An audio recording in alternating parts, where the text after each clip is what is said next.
Welcome to the SubSummit podcast. Real conversations with the operators scaling subscription, membership, and recurring revenue in today's commerce landscape.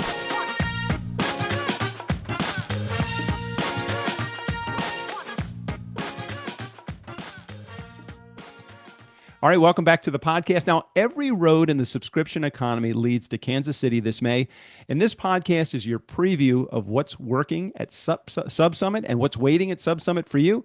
I'm your host, Doug Sandler. Welcome to the podcast. Now, as Chief Commercial Officer of ButcherBox, Reba Hatcher is responsible for driving top-line revenue growth while creating new and innovative revenue streams. She oversees pricing, merchandising, revenue, retention, and partnerships. That's a lot of stuff, Reba. And she's excited. I'm excited to talk with her today. Reba, welcome to the podcast.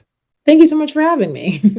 As I said to you right before I hit record, long-time customer, first-time talker. So I'm actually glad to have you have a chance to share your brand. We have been in love with your brand at our home for years. So thank you for sharing a wonderful product, and thanks for being on the show today. Thanks. Yeah, thanks for having me. And we're happy to make a great product for folks to enjoy. So let's talk about your session at the SubSummit conference coming up. It's called From Subscription to Shelf. Now, when I first read the title of this, I was like, uh-oh, they're making a change here. It sounds like a pretty big change. From Subscription to Shelf, how ButcherBox is expanding without losing the box. So let's talk about that. What's the biggest risk of going retail for a subscription-first brand, Reba? Yes, it's a great question that everyone should ask. So for ButcherBox, we started 10 years ago. Now at this point, we celebrate our 10th anniversary back in September of last year. And to date, we had been a 100% direct-to-consumer business. But when we looked at what was happening with our consumers, we said, what is the biggest problem to be solved that we're not solving yet? And one of them is that the fact is at 4 p.m., 80% of consumers don't know what they're having for dinner. Right. And so that's something that our direct-to-consumer business isn't going to solve. And so as much as we love our subscription box, we said, why don't we go onto a shelf and expand who's going to have access to ButcherBox? But when you go into a store, one of the main things that we realized and talked a lot about before going live with it was that you're losing this direct access to the customer and the brand control. So in our subscription and digital first brand, we know everything about our customers' buying patterns, from how long you hovered over a button to what you got in your last box to maybe even how many kids you have and what are you making for dinner? And we know a lot about you, and we have a robust voice of the customer program, from surveys to vlogs to day in the life entries and all of the stuff that we've built out over 10 years to really listen to our customers, both by the data we get online and by the data we get in listening to them. And so when you go into retail, you have to learn new ways to know your customers, because you can't just email them. You can't just call them up. You can't just send something in the box.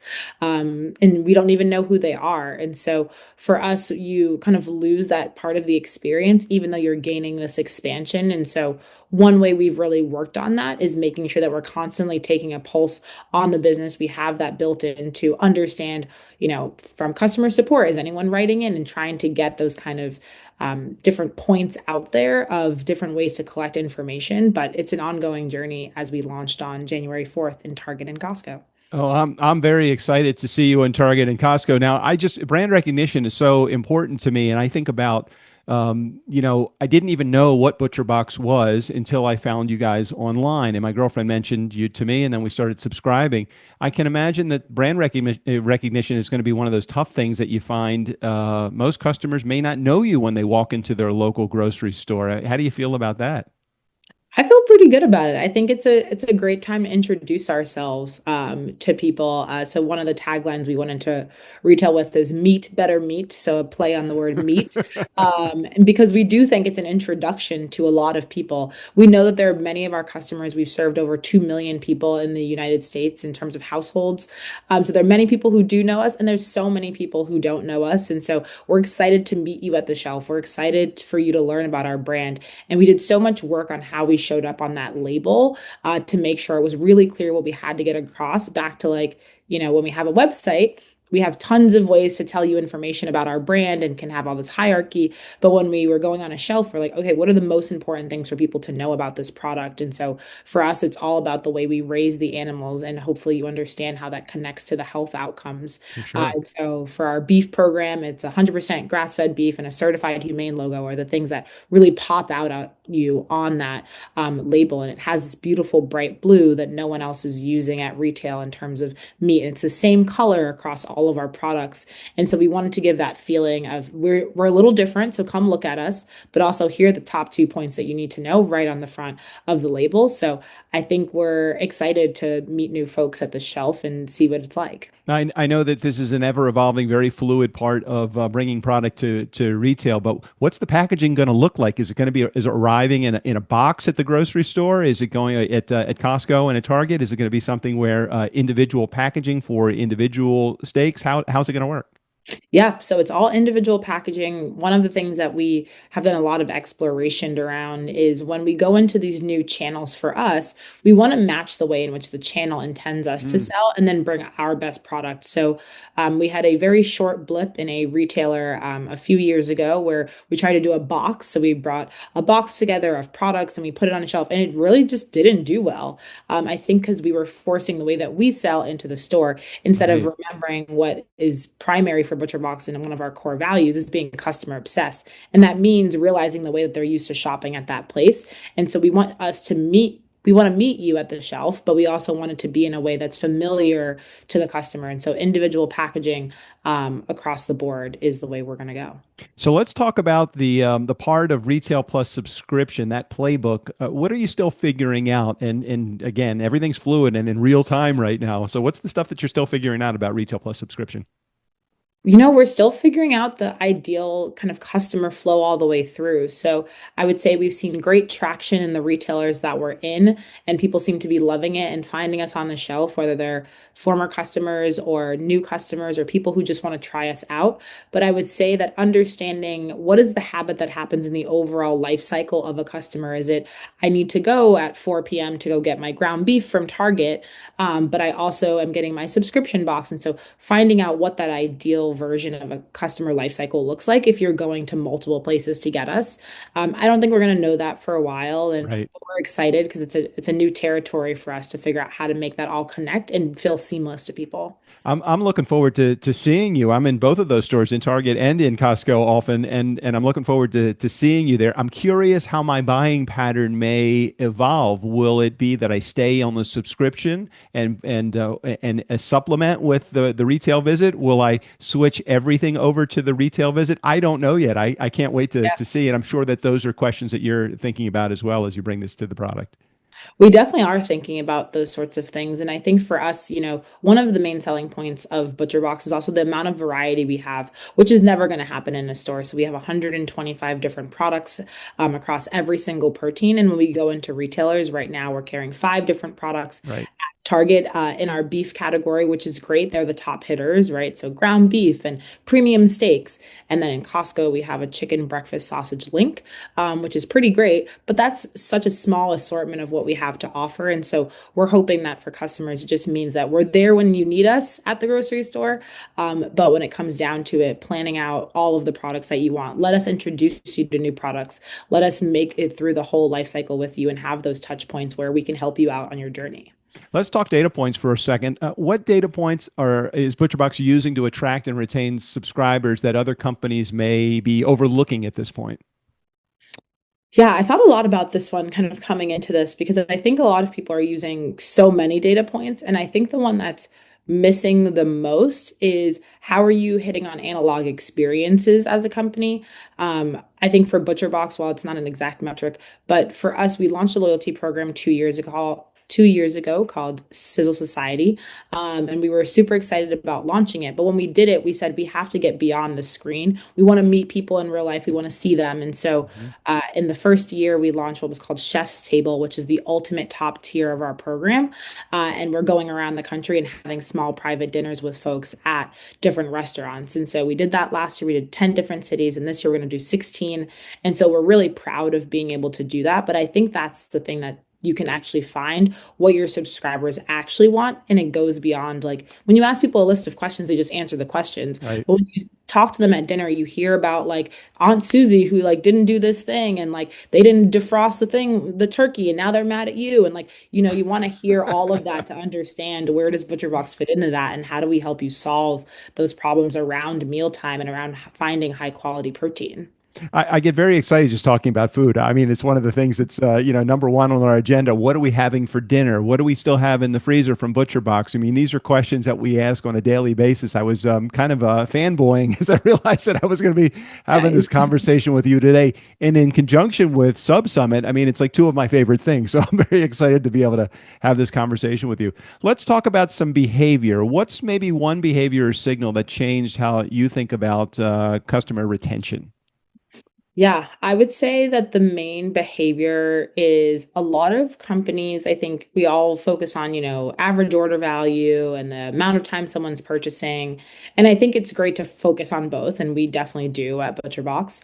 My team spent a lot of time worrying about both. But I think that the thing we did is like frequency matters more than the dollars that they're getting for us, especially because we're a food brand. So in theory, if you're eating it all the time, we fit into your lifestyle for hopefully breakfast, lunch, and dinner. And we know that that's going to be a great customer because food is such a core part of it. Whereas if you spend a lot of dollars one time and then not another time, like that's where we get into this aspect of like maybe you aren't buying, like you're not only buying ButcherBox. And so feeling like we're the core source of the center of the plate for customers has been the most important thing and most important signal to retention, to know that, one of the main factors is like the amount of people who are eating like just basic chicken cuts is a big predictor of our retention. And that's because they have a place for that in their mealtime. You love a ribeye, but no one has a place for a ribeye, all 3 times a day for their meals. And so that frequency and those kind of regular cuts are going to be the ones that I think really enhance the customer retention. Well, what do you think brands are getting right now when it comes down to subscriptions? Right now, what are they doing right? I think when it comes to subscription, brands are really leaning into the flexibility around the options for subscription. When we first started 10 years ago, and there were a number of other subscription brands, it definitely wasn't the subscription economy it is now. But there were a number of other brands, but it was so locked in. It was like, you have to get it on this day. And like the flexibility just wasn't there. And I feel like the flexibility has come so very far in all of the things that I'm subscribed to, and the other companies that I know are kind of in this space. I feel like give so much flexibility around when you can get your box, when you can move it to, how you can get it, how you can update your delivery notes, and all of these things that feel small, but they're so important when you're on the other side as a consumer, to know that like you can make all of these changes, even though it can cause a lot of chaos in running one of those brands. Well, I think about it, just before we hopped online, I actually went and checked when my next delivery was coming, and I discovered it's going to be at a time when we're going to be out of the country. So it's so easy. You guys make it super easy to adjust dates. Looking at the calendar, it tells you what the order date is versus what the delivery date is. There's a number of different things that are really important to us. And I really think that you guys hit a home run when it comes to making it easy. Sometimes with many of the subscriptions that I have, it's very hard even to find, where do I go to actually delay this? It's like they want you to not delay it. And I get that, they want to make a couple of clicks in there, but you don't want to create so much friction between you and your customer that your customer says, you know what? I'm going to cancel. So let's Absolutely. Yeah. Like we believe that if you're moving your box, there's some other job to be done that we're not solving for, right? It's moving your box is a different concept that we have to look at. Like, why is the person doing it? Is it because they're on vacation? Great. You should go on vacation. Have a great time. Is it because they have too much meat in their freezer? Great. How do we help inspire them towards mealtime? Remind them to defrost. And so it's making sure that we're always going back to like, what are our jobs to be done? And then why is that affecting the customer's journey? Instead of the other way around of like, well, just don't let them delay. And so they're just going to find another way, which is ultimately a cancel. Technology is changing so many things nowadays, and it has us having challenges looking out beyond a few months from now. It has us looking out, if we're trying to forecast something for 12 months or 24 months, God forbid, 24 months from now, it makes it very difficult. What should operators be rethinking over the next 12 months? And are you able to look at a vision of what the next 12 months looks like? Next 12 months, it's funny because, this is obviously about subscription, but for us, we're also in the meat business. And so right now, the beef market is pretty wild. US herds are at an all-time low, which affects so many different things on how consumers are buying beef. And so for us, that's a large focus of what we're going to. But I think in terms of what operators across the board should look at, I think that knowing exactly what makes your brand necessary to your customers is exactly what people need to know. I think, we all have brands where it's like, we have a competitor in this space and they do this and they do that. And for ButcherBox, it's like, we know we are the healthiest option for protein on the planet that you can get delivered. We're B Corp certified. We have third-party animal welfare certifications across the board, the only brand to have all of those things. And we make it easy for you to get it, right? So for us, we know that that's what makes us necessary to the space. And we're here to transform the meat industry and become the world's first beloved meat brand because there isn't one. That's our reason for being. But I think everyone who listens to this and is creating a subscription company or working at one should know the reason that they're different and what makes them necessary to a customer. And finally, Reba, what is something, if someone was serious about building a modern recurring revenue business, why do they need to be in the room in Kansas City this coming May for a SubSummit? People need to learn from others. I think, it's cool to be in a room of others who are going after those subscription services. And so we're all learning different things at different times. I always say the best part about working in a subscription business is that even though we're at year 10 and $565 million in revenue, there are still like basic things that we haven't done yet that we get to learn from someone who may be in their first year just by the nature of like the way technology evolves, and like something that might have been hard for us is easy for them, or like they came about it because they came from another brand. And so I think that's the best part about being in the room with other subscription brands. It can help, I think, really right size a lot of the opportunities that even if you're a smaller brand, you could be outpacing us in some ways and we can be outpacing you in others. Well, I can tell you for sure you have a huge fan in us in this household with ButcherBox. Even our Calico special needs cat behind us. She wanted to show up for this interview just to make sure that she could hear what exactly is going on in the ButcherBox brand today. Reba, I so appreciate you sharing. Thanks for being here on the podcast today. Awesome. Thank you so much for having me, Doug. Hey, remember, if you're not in the room at SubSummit, you're missing the conversation shaping the future of commerce. I'm excited to see you in May in Kansas City. See you next time.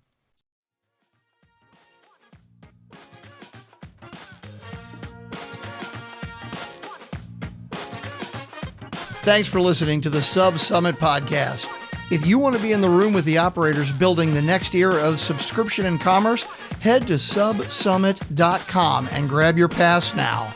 Make sure to follow the SubSummit podcast so you don't miss upcoming interviews with the founders, brands, and partners shaping the industry. We'll see you at the crossroads.